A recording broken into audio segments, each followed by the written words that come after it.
music fades and all is stripped away, and I simply come,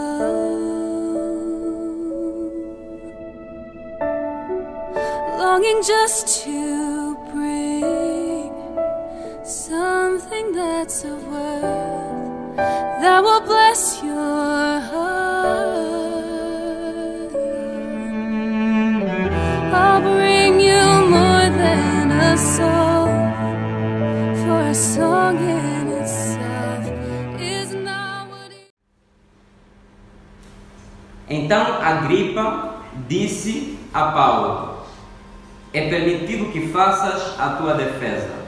Então Paulo, estendendo a mão, começou a sua defesa. Paulo é um cristão. E Paulo, é interessante que das 3 vezes que essa palavra cristão aparece em toda a Bíblia, das 2 vezes Paulo está envolvido. A primeira vez, em Atos 11, Barnabé foi buscar Paulo a Tarso, levou para Antioquia, ensinaram aquele povo em Antioquia durante 1 ano, e então saiu o nome cristão.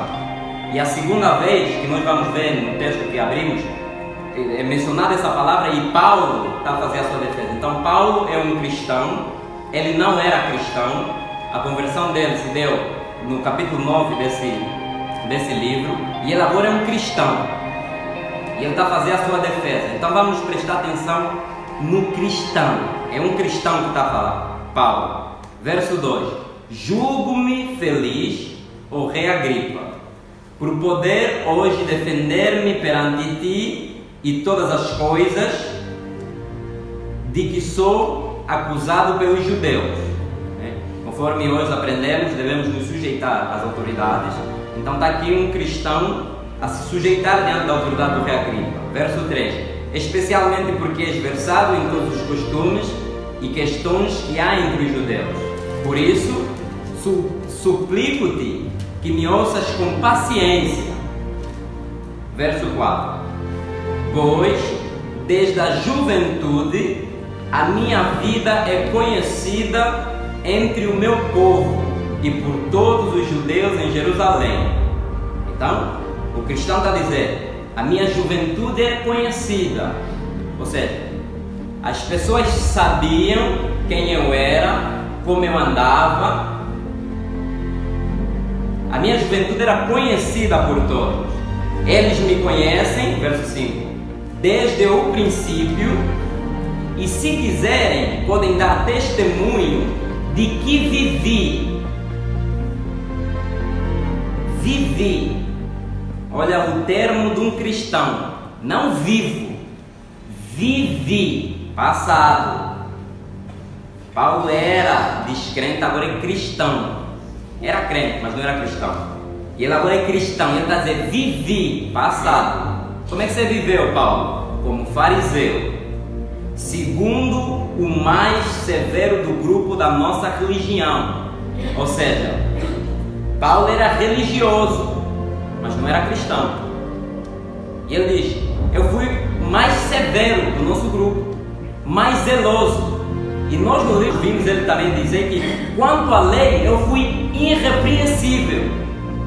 Então, Paulo era religioso e dos bons, zeloso, severo, irrepreensível, mas não era cristão.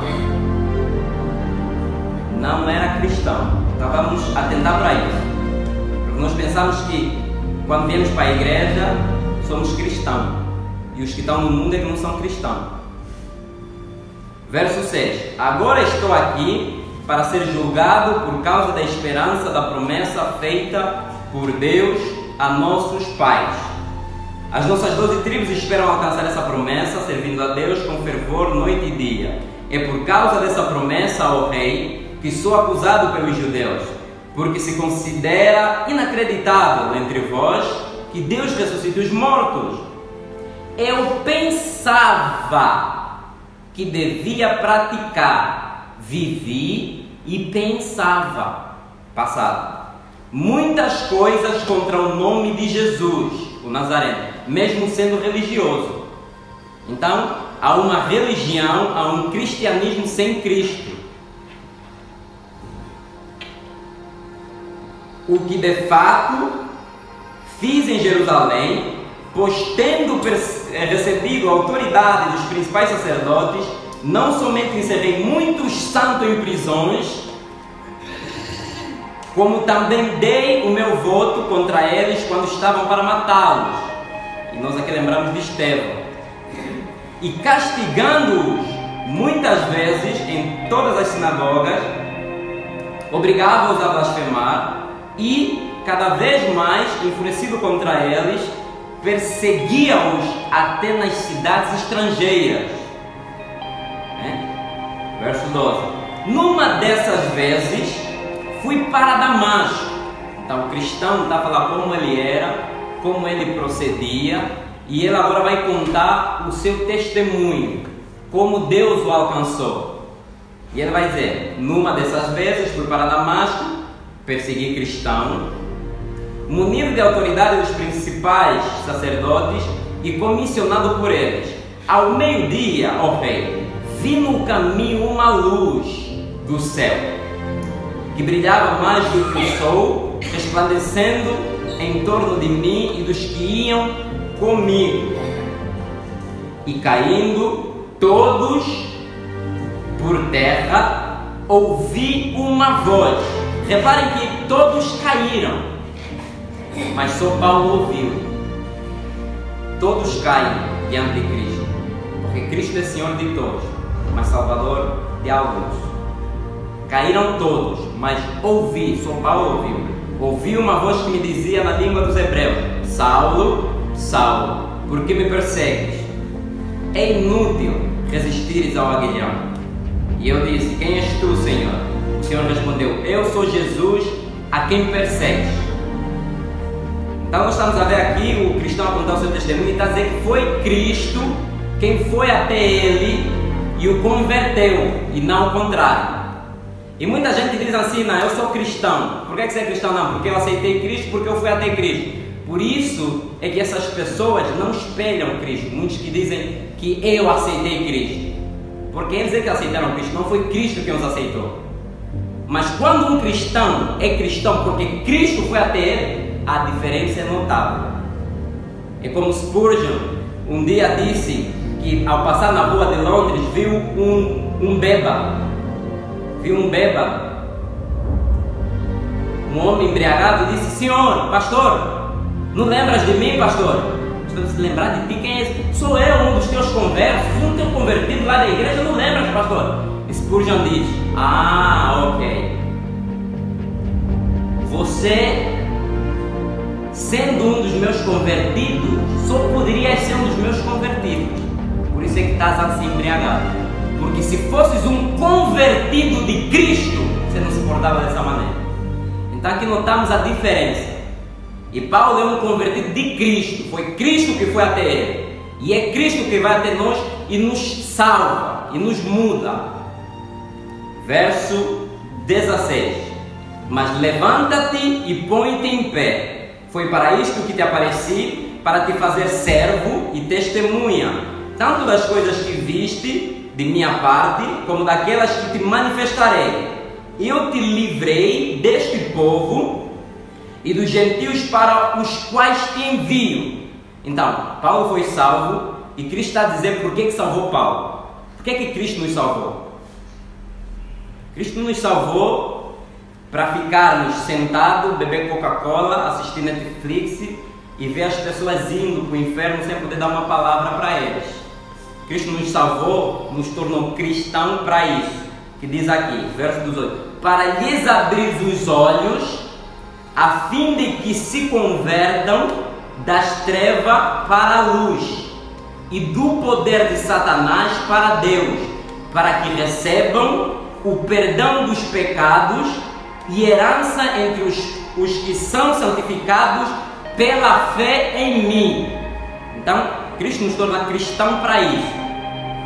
Verso 19: portanto, ó rei Agripa, não fui desobediente à visão celestial. Agora aqui vou começar a mandar bala. Vou mandar bala. Não sabe, né? Não, essa é bala mesmo de ferir mesmo, de matar. Portanto, rei Agripa, não fui desobediente à visão. Então, primeiro ponto: cristão é obediente a Cristo e a sua palavra. Não existe cristão desobediente. Por quê? Essa palavra cristão, na parte A, nós vimos que é do grego cristianos. E nós vimos que não é cristiano com não. É cristianos, vindo de Cristos, que significa literalmente seguidor de Cristo. E quem foi Cristo? Cristo foi obediente. Obediente até a morte. A sua comida era fazer a vontade do seu Pai.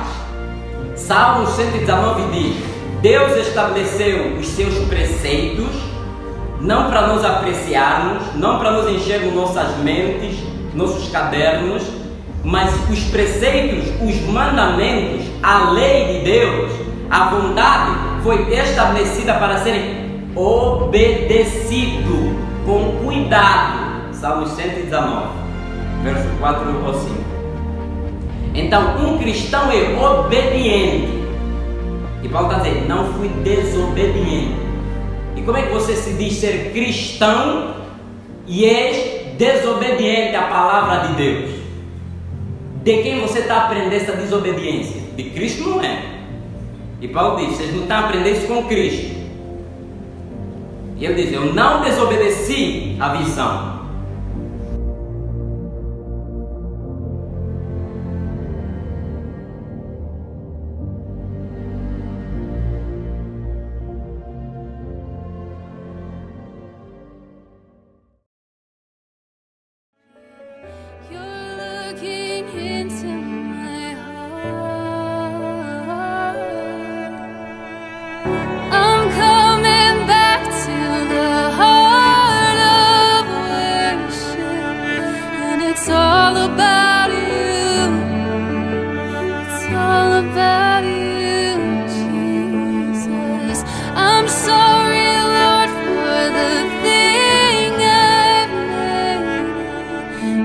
So